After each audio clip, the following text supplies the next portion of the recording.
Farrell, Sky News. Earlier this week, he was joined at Lambeth Palace by Rabbi Jonathan Wittenberg and Imam Sheikh Ibrahim Mogra to issue a call for unity among faiths. And I'm very glad to say that tonight Imam Mogra and Rabbi Wittenberg join me now. Good evening to you both. Good evening. I just want to pick up by talking about what we saw in Jason's report there. Imam Mogra, if I can come to you first. Those he spoke to suggest that rather than what is being talked about and multiculturalism failing, it's actually thriving in communities here in the UK. Is that something you recognise?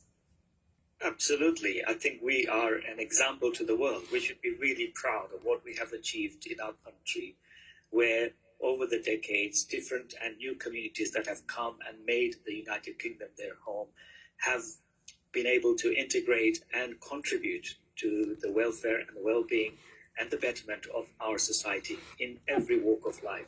And I'm immensely proud of the example that we are setting in the world. However, I am concerned about policies that disenfranchise minority communities. And that's really a question that the government should be looking into, rather than just claiming that multiculturalism has failed because of one or two examples. Rabbi, at times like this, the bond between different communities and cultures in the UK is tested. And we've seen that in recent weeks. And Imam Mogra there referred to divisive policies from government, rhetoric as well that can be divisive. And we've seen a lot of that recently. How do you feel that your community, for example, is responding to that? Because it is a testing time for Muslims in the UK and Jews. It's a very testing time, and as soon as there's conflict in the Middle East, it's felt here on the streets. Anti-Semitism has risen 700%, and incidents against Muslims from different sources have also doubled. And it was very, very important. I felt very glad when Sheikh Mogra reached out to me and suggested we stand together. It's a gesture of solidarity that I deeply respect and admire. I agree with Sheikh Mogra that in this country, the integration, the plurality of peoples, the multiculturalism is such an important part, an enriching part of our life. My parents were refugees to this country, and I'm grateful to that, and have been involved in supporting other refugee groups here. I don't think that's what's to blame. I think it's the work, the ease with which we assume positions, with which we take up sort of contrary poles in times of conflict. And it's very, very important that we don't import into this country conflicts elsewhere, and that we remember the humanity of every single person, that we show solidarity with our own communities, and that we reach out the hand and show solidarity with other communities at this time. And that's what the Archbishop facilitated, and what Sheikh Ibrahim kindly did, and we did together. I know both faiths will have gathered for holy days since the Hamas attack in Israel happened. In fact, the Hamas attack in Israel occurred on a holy day.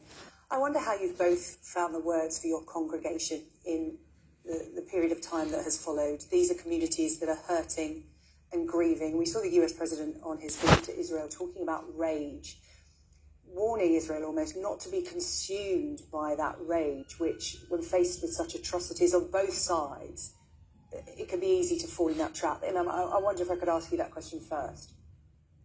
Yes, indeed. There is, in addition to a lot of pain, there is a lot of anger on both sides. And that does not help the situation in any way whatsoever.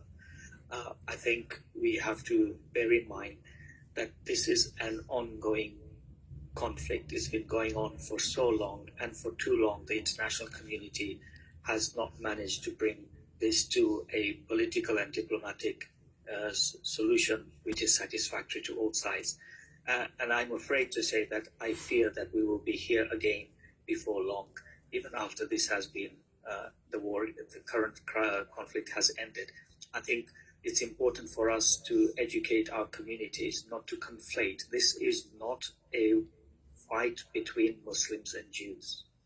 These two religions are cousin religions. We honor the prophets of Judaism. We honor the scriptures of Judaism. We believe in them.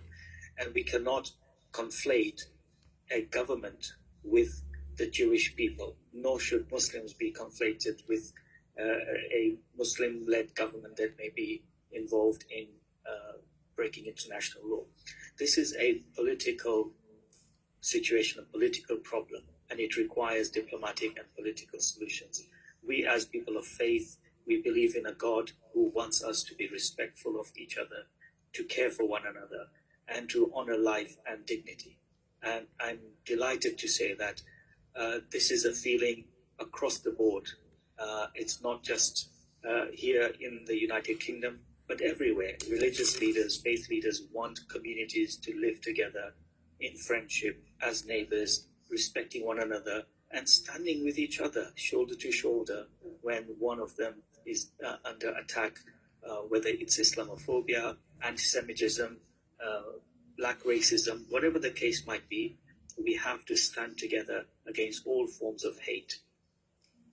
Rabbi, your message, along with Imam and the Archbishop of Canterbury, has been one of unity. Just a final word from you tonight on how best to support your community, your local Jewish community or Muslim community, because such is the grief and the rage caught up in what we're watching unfold in the Middle East, that people are almost frightened to get involved, to offer their support, because they feel they don't understand sometimes. So how can they best support you through this?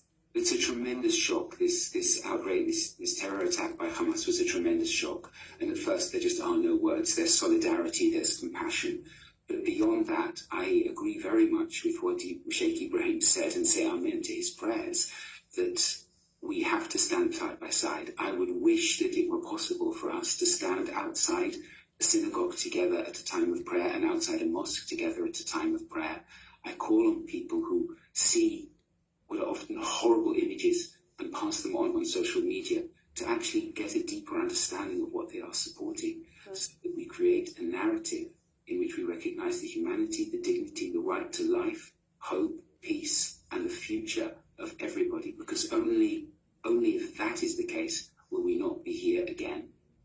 Rabbi Wittenberg and Imam Mogra, thank you so much for joining us tonight, ending on a message of peace and unity. Thank you.